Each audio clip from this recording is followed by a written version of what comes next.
that up straight to questions, please raise your hand. And I'll point to you.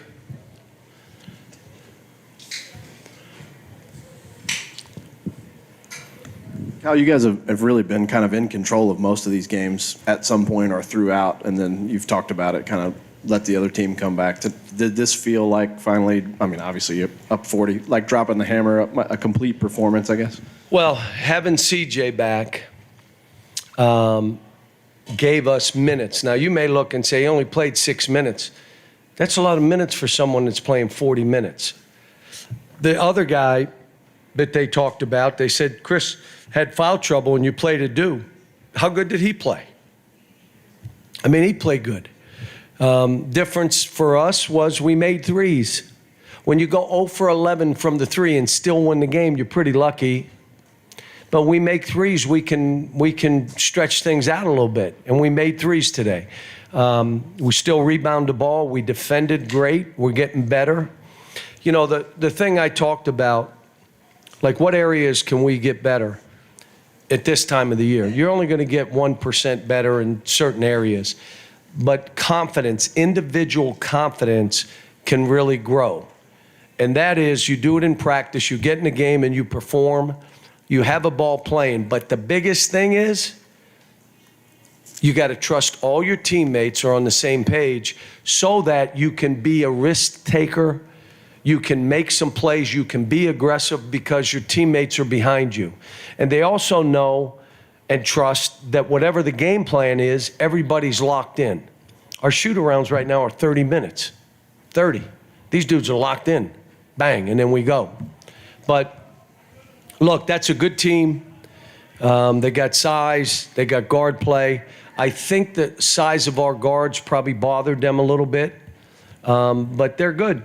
I mean, you know, they're a team that can score in bunches and can get you on defense, and they're good.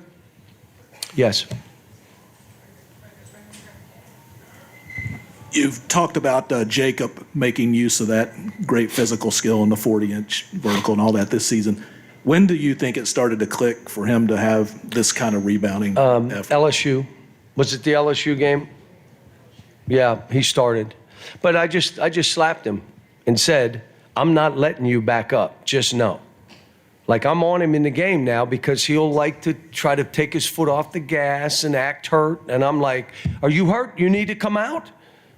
Your body language affects us.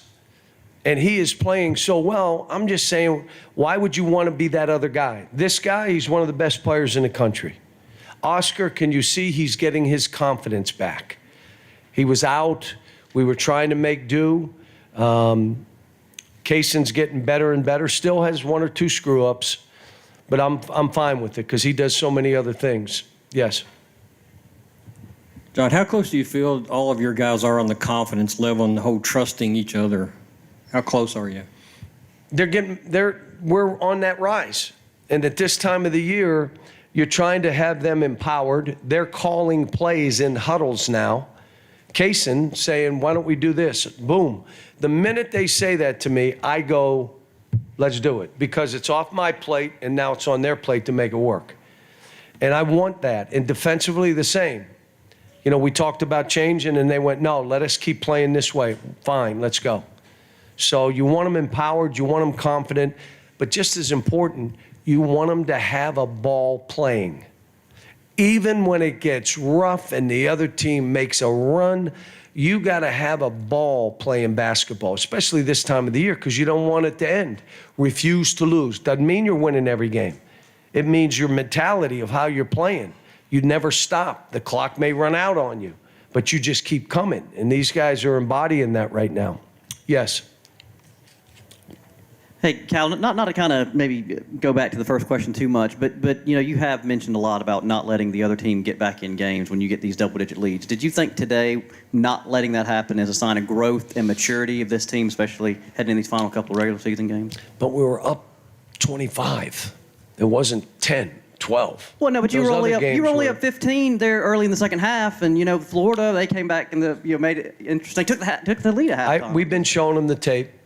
We've been watching. And we said, why this, why that? So I got a very intelligent team, smart team.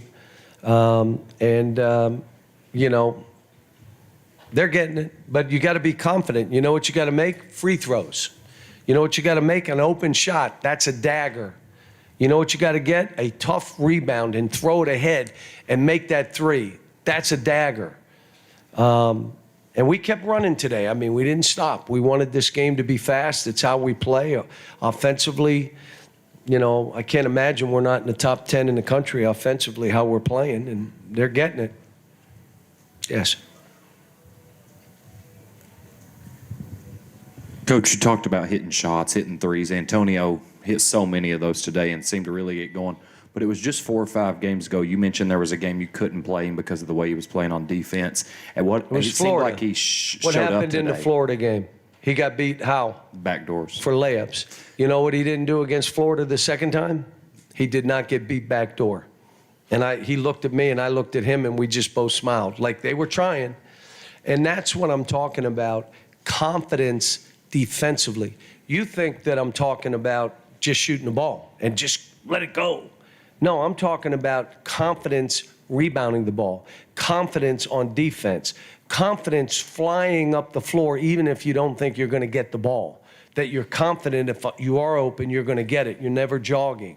Confident that you're a playmaker and you're not going to charge or throw it away.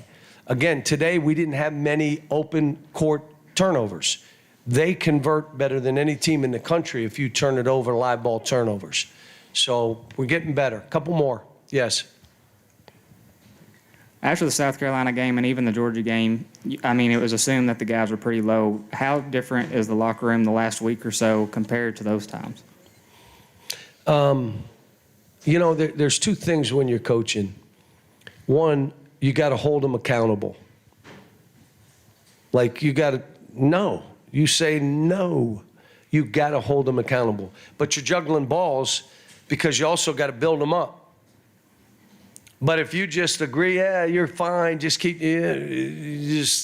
so you got to hold them accountable, challenge them, get them to think in terms of getting better. And the whole thing, though, all we talked about is winning today, winning today's practice. We gave out awards every practice.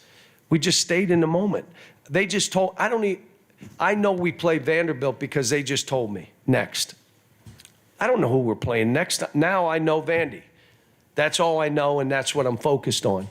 So trying to get those guys to stay in the moment. And then the other thing is, you know, what anybody is saying, you don't have to read it, look at it. I said it. People tried to talk us out of the NCAA tournament. They tried. They're out. They're done. They're awful. They're this. They can't. You play yourself in or play yourself out. And it's really never over when you have a tournament that has an automatic bid. So everybody in our league still has a chance to get in. But I just kept convincing them you can't, what they say has no effect on what we're about to do. And again, I always say, is it their opinion or their hope? They giving you their opinion or their hope? Kind of know what it is, but go ahead, last one. John, the spike you've had in offensive rebounding, how much of offensive rebounding is just pure effort versus everything? It is. It's angles. It's wedging. How about this? There's things that are rated every game. 1, sprints. You get graded an A, B, C, D, or F. Every time the ball changes, defense to offense, you sprinting. We also grade offensive and defensive rebound attempts. Who do you think's the highest on our team? Oscar. Who is the second highest on our team? Chris. Wow. Because he attempts so much, he gets a chance to rebound. We also grade weak side defense. So when the game ends, they are graded on every possession they're in, again, to hold them accountable. And, they're really listening and following game plans. We're not breaking down, and especially defensively where it was ugly for a while. We're just, we're getting better. And I'm happy for these guys. And you know what else? I'm just so happy for our fans that we're promoting and pushing. And I mean, that building was packed. You don't think that has an impact on the game? It absolutely does have an impact on the game. And so now we go to Florida. What do you think they're yelling at the end of the game? Go Big Blue, louder than their fans, and it's our fans on the road. And I'm just happy for the fans who were so patient and were so supportive. I mean, and I'm saying this to everybody, you can stop sending me letters now and cards. I got a stack of them. Everybody, I'm fine. I'm good. I mean, it's none of it. I say it, I got bazooka holes in my body. You think a bullet or an arrow, it doesn't hit skin. I'm just trying to worry about them. And if I felt bad, you asked me about Georgia and South Carolina, and I felt awful after those games. My first thought is, if I feel this way, how do my players feel? And then I got to go back and get out of my own self's way and say, let me be about them. And but they're coming together. They trust each other. Now we got another tough game. I mean, Vandy's playing as well as anybody in our league. They are.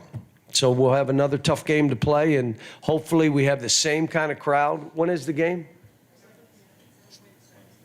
Wednesday at 7? We'll see. One more. Let me go do radio, folks. Thank you.